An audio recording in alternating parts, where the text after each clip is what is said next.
મિત્રો આગળ આપણે જોયું દાખલા નંબર 3, હવે દાખલા નંબર 4 અને દાખલા નંબર 5 આપણે જરૂરથી જોશું. મિત્રો આ બંને ત્રિકોણ આપણે રફમાં નહીં દોરીએ ત્યાં સુધી આપણને આ દાખલા આવડવાના નથી. આપણે પણ પ્રેક્ટિસ કરવાની છે. ચાલો sin 30.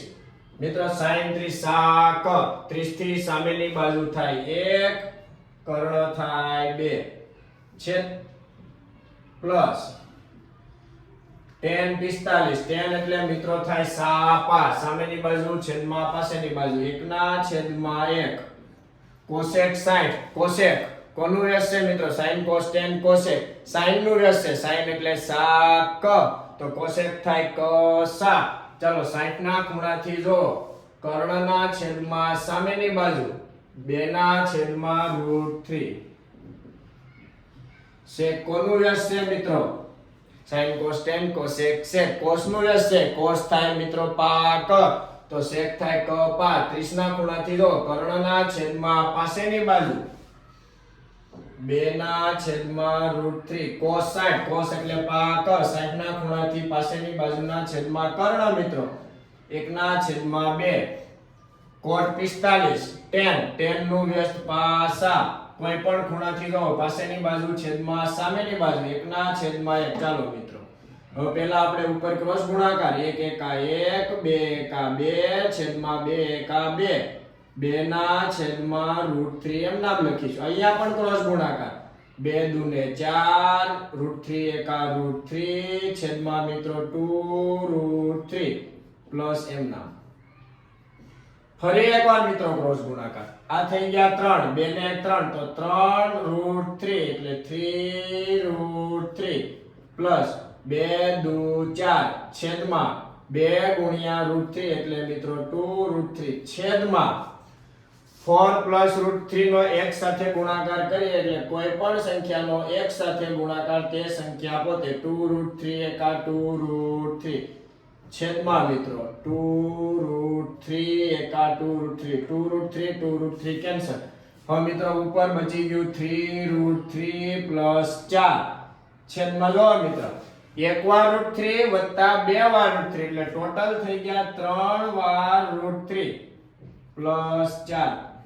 આગળના દાખલામાં જે રીતે મિત્રો આપણે સમીકરણ કર્યું એ જ રીતે અહીંયા આપણે સમીકરણ કરીએ. પ્લસ છે તો માઈનસ 3√3 માઈનસ 4 છેદમાં અહીંયા ગુણાકાર આવશે 3√3 માઈનસ 4. બંને કૌંસ મિત્રો જ્યારે સરખા હોય કેવા હોય મિત્રો? બંને કૌંસ જ્યારે સરખા હોય ત્યારે આપણે તેનો વર્ગ લખીશું. શું લખીશું મિત્રો? સોરી મિત્રો રકમમાં કંઈક મિસ્ટેક આવી છે. અહીંયા માઈનસ છે મિત્રો તો અહીંયા પણ આવશે માઈનસ. અહીંયા પણ આવશે મિત્રો માઈનસ તો અહીંયા આવશે મિત્રો માઈનસ. રકમમાં માઈનસ હતું આપણે ભૂલથી પ્લસ કરી. જો મિત્રો આવી પણ મિસ્ટેક તમે કરશો તો દાખલાનો જવાબ ક્યાંક ને ક્યાંક આપણો ખોટો આવશે. ચાલો હવે તો આપણે સુધારી દીધું છે. બંને કૌંસ મિત્રો જ્યારે સરખા હોય ત્યારે કૌંસનો વર્ગ એકનો એક જ કૌંસ આપણે બે વાર હોય. એક પ્લસ છે એક માઈનસ છે તો a² માઈનસ b². 3√3 નો સ્ક્વેર માઈનસ 4 નો વર્ગ. મિત્રો આ નિત્યસમ ખબર છે a માઈનસ b નો વર્ગ તો પહેલા પદનો વર્ગ 3√3 નો વર્ગ માઈનસ 2 ગુણ્યા પહેલું પદ ગુણ્યા બીજું પદ વત્તા બીજા પદનો વર્ગ છેદમાં મિત્રો 3 નો વર્ગ 9 √3 નો વર્ગ 3 માઈનસ 4 નો વર્ગ 16. ચલો મિત્રો અહીંયા 3 નો વર્ગ 9 √3 નો વર્ગ 3 અહીંયા ગુણાકાર 4 તેરી 12 12 દુ 24 √3 પ્લસ 4 નો વર્ગ 16 છેદમાં 9 તેરી 27 27 માઈનસ 16. જોઈએ 9 તેરી 27 માઈનસ 24 √3 પ્લસ 16 છેદમાં 27 માંથી 16 કાઢો મિત્રો. 7 માંથી 6 જાય તો 1 2 માંથી 1 જાય તો એટલે 11. મિત્રો ઉપર 27 માંથી 24 બાદ ન થાય કારણ કે રૂટ સાથે રૂટ વાળી સંખ્યા સાથે છે તો આ બંને 27 પ્લસ 16 નો સરવાળો 7 ને 6 13 27 40 ને 43 માઈનસ 24√3 છેદમાં મિત્રો 11m. હવે મિત્રો આનું કઈ થઈ શકે એમ નથી. આ આપણો જવાબ આવી ગયો મિત્રો. આ પ્રેક્ટિસ તમારે પણ કરવી પડશે.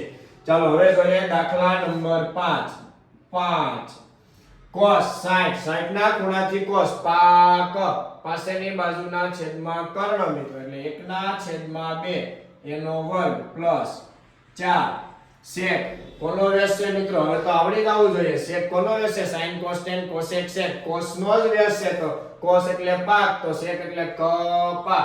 30 ના ખૂણાથી જો કર્ણના છેદમાં પાસેની બાજુ 2/√3 નો વર્ગ મિત્રો tan 45 કોઈ પણ ખૂણાથી જો સાપા એટલે 1/1 નો વર્ગ. sin 30 મિત્રો sin સાક 30 ના ખૂણાથી સામેની બાજુ છેદમાં કર્ણ 1/2 નો વર્ગ. cos 30 પાક પાસેની બાજુ છેદમાં કર્ણ √3/2 આખા કૌંસનો વર્ગ. પહેલા મિત્રો વર્ગ થાય 5 એમ નામ 1 નો વર્ગ 1 છેદમાં પણ વર્ગ 2 નો વર્ગ 4 એટલે 1/4 પ્લસ 4 એમ નામ 2 નો વર્ગ 4 રૂટ નો વર્ગ તે સંખ્યા પોતે એટલે √3 નો વર્ગ 3 માઈનસ 1 નો વર્ગ 1 1 નો વર્ગ 1 એટલે 1/1 1 નો વર્ગ 1 મિત્રો 2 નો વર્ગ 4 એટલે 1/4 √3 નો વર્ગ 3 2 નો વર્ગ 4 એટલે 4. ચાલો 5 એકા 5 છેદમાં 4 4 4 16 છેદમાં 3 માઈનસ 1/1. ક્યાંક ને ક્યાંક ભૂલ આવેલી છે મિત્રો.